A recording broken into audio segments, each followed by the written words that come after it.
안녕하세요. 오늘은 뇌신호만으로 세상과 소통하는 그런 길을 연 최신 연구 자료들을 좀 같이 살펴보려고 합니다. 특히 루게릭병, ALS라고 하죠. 이런 병처럼 이제 움직임이나 언어 표현이 좀 힘든 분들이 계시는데요. 이분들이 뇌 컴퓨터 인터페이스, 그러니까 BCI를 통해서 어떻게 다시 소통할 가능성을 찾고 있는지 그걸 자세히 한번 들여다볼게요. 네, 핵심은 그 뇌 표면에 아주 얇은 전극, ECOG라고 부르는 걸 이식하는 건데요. 이걸로 손을 쥐려고 한다, 이런 생각 있잖아요. 그럴 때 나오는 뇌 신호 변화를 포착해서 클릭 명령으로 바꾸는 기술입니다. 아, 생각만으로요? 네. 여기서 저희가 진짜 궁금했던 건 과연 아주 짧게만 훈련해도 이 기술이 얼마나 오랫동안 안정적으로 작동할 수 있을까? 바로 이 점이었죠. 네. 연구 과정을 좀 더 자세히 보면요. 8년 전에 루게릭병 진단을 받은 61세 남성 한 분이 참여하셨어요. 이분이 말씀하시거나 팔다리 움직이는 데는 이제 큰 제약이 있으셨는데 다행히 임지 기능, 그러니까 생각하는 능력은 그대로셨던 거죠. 맞습니다. 그래서 저희 연구팀은 이분의 왼쪽 뇌, 그중에서도 감각이랑 운동을 담당하는 영역이 있거든요.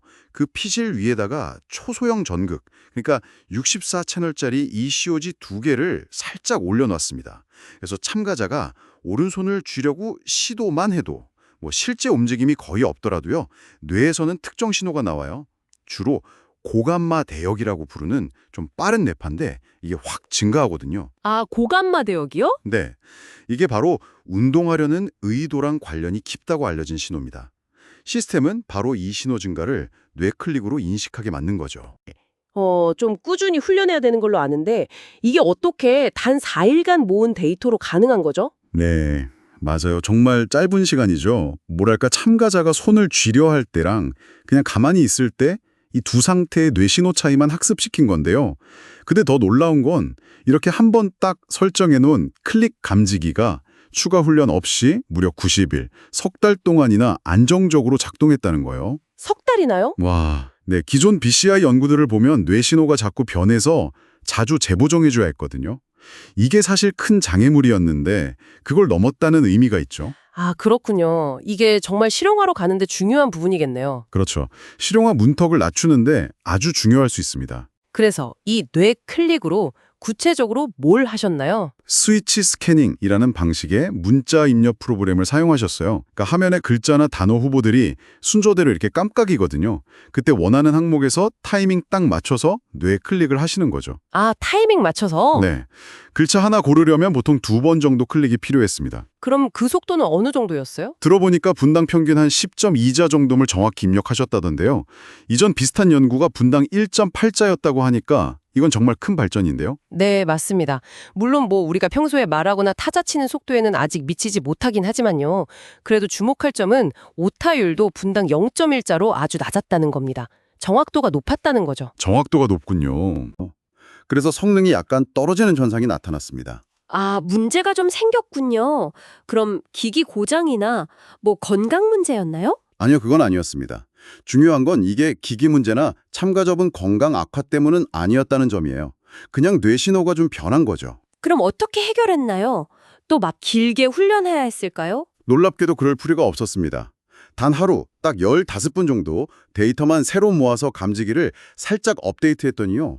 바로 이전과 거의 똑같이 분당 10.1자 정도 성능을 회복했습니다. 와, 15분이요? 정말 빨리 복구됐네요. 네, 시스템이 이런 변화에 상당히 잘 적응하고 또 복원력도 꽤 뛰어나다는 걸 보여준 셈이죠. 그리고 참가자 본인께서도 직접 평가하셨는데 사용하면서 정신적으로나 신체적으로 부담이 적었다고 말씀하셨어요.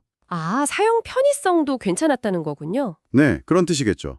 저희가 분석을 좀 더 해보니까 초반에는 특정 감각 영역 전극이 좀 중요하게 작용했는데요. 나중에는 시뮬레이션을 해보니까 그 전극이 없거나 아니면 운동 영역 전극만 써도 여전히 좋은 성능을 낼 수 있다는 것도 확인했습니다. 그건 뭘 의미하나요? 시스템이 특정 부분에만 너무 의존하지 않고 꽤 견고하게 작동할 수 있다, 이런 가능성을 보여주는 거죠. 네. 그럼 이 모든 결과를 종합해 볼 때 이게 우리에게 말해주는 핵심 메시지는 뭘까요? 네, 핵심은 역시 이 ECOG 기반 BCI가 정말 아주 짧은 훈련만으로도 꽤 오랫동안 안정적인 클릭 제어를 제공할 수 있다는 거고요. 그래서 이제 루게릭병 같은 중증마비 환자분들께 정말 실질적인 도움이 되는 소통수단이 될 수 있다는 겁니다. 특히 재훈련 부담을 크게 줄였다는 점, 이게 중요하겠네요. 맞습니다.